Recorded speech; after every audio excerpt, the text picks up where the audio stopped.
In ancient Greece, there were four main systems of government, each with very distinct characteristics that impacted the lives of the people differently. Due to the geography of Greece, the people were forced to settle in isolated communities, which soon became known as city-states, each with slight differences in their government systems. As a result, it must be noted that the information in this video is a summary of ancient Greece as a whole, rather than each city-state. Therefore, the dates are also a rough guide. These systems of government were known as a monarchy, which began around 2000 to 800 BC, an oligarchy, which lasted from around 800 to 600 BC, a tyranny, which existed around 600 BC, and democracy, which existed from around 500 BC and has been adapting ever since. Firstly, Greece was mostly ruled by a monarchy, which was a political system based on the rule of one person. This can be simply translated to mon, which means one, and arch, which means rule. This government system provided the citizens little say in the laws and decisions of their country, causing the people to not always be treated well in this form of government. Needless to say, it was not the best. However, there are still many reputable aspects of this type of reign. In a monarchy, the city-states was run by one ruler, with nobles advising him. Originally, this was a good thing for the people, because the citizens had the rights to choose the ruler, and when he would die, they would get to choose another ruler. This meant that even though the kings had the rights to make laws, act as judges, and essentially have full control over the rights of the people, the citizens could still decide who this person was, allowing them to have some freedom. However, kings eventually took away this choice from the people, as they believed the rule should go to their firstborn son after they died. This idea gained traction quickly and spread across many city-states who were ruled by a monarchy, leading to the citizens no longer having any say in who ruled them, preventing them from getting their opinions heard, leading to an unfair reign. Although this lack of choice wasn't always a bad thing, and sometimes even helped the city-states, because it stopped them from fighting amongst themselves over rules, which then prevented civil wars. Therefore, a monarchy was a system of government that allowed for the people to have little freedom and opinions in relation to political power, but it was helpful in keeping control of each city-state as there was less conflict. Then came an oligarchy, which was the next system of government accepted by many city-states. This was arguably an improvement on the previous reign of the monarchs. However, it was still incredibly unjust, as it was made up of a group of rich men called aristocrats, who simply gained the role because of their status and wealth. This meant that the rich citizens were boosted in power and the wealth, whilst the poor just got poorer, as proven in 621 BC in Athens, when a man named Draco, who was part of the oligarchy, helped create laws that favoured the rich, as written in the Athenian constitution. In order for someone to be elected, he should have a fortune of over 100 uns. Therefore, it made the lives of the majority of the citizens more difficult, but the lives of the wealthy much easier. Furthermore, this system of government allowed more people to express their opinions, as the government was made up of more people as shown in the Ancient History Encyclopedia. A council of 80 in Corinth in 585 BC. Nevertheless, these people were still only the minority, as they were the rich men, and as a result, the social classes became divided, causing tension. In addition, the oligarchs in many city-states took land from the poor and forced them to become enslaved if they had debts, causing their lives to become more difficult and even ruining it for some people. As written by Dio of Prusa, brought on and fostered violence, political antagonism between the rich and the poor.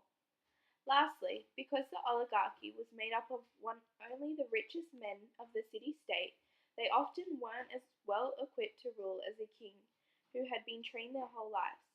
This generated unreasonable and harsh leadership, as it was the only way the aristocrats knew how to control the people. As stated by Dio of Prusa, oligarchy, the harsh and unjust greed of a few rich and wretched men, arrayed against the poor majority. Consequently, an oligarchy would impact the lives of the poor negatively, as they would be treated harshly and left with no political power. whilst the lives of the rich people would be impacted positively, as they would have access to even more money and political power than they did in the previous reign of a monarchy. Tyrants then began to take over city-states, as the citizens who were not part of the rich minority wanted a change, thus leading them to take power illegally by force. This was originally good for the lives of the majority of the citizens, as it often occurred after an unfair rule in many of the city-states, and it allowed the people to succeed. For example, in Corinth, under the Kypseli-Dai tyranny, the city became dominant in pottery, production, and export, according to the ancient Greek staffroom.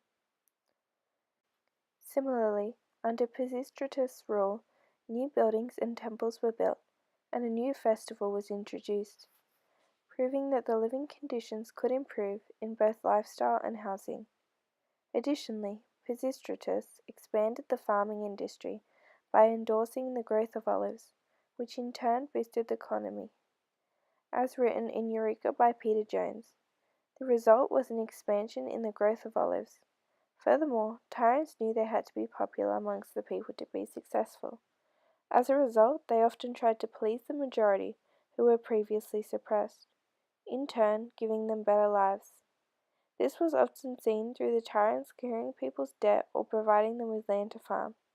However, tyranny wasn't always positive, as it was known to cause tension between the social classes, disrupting the unity which could be detrimental in times of conflict and war. Hence, Sparta avoided tyranny for the most part.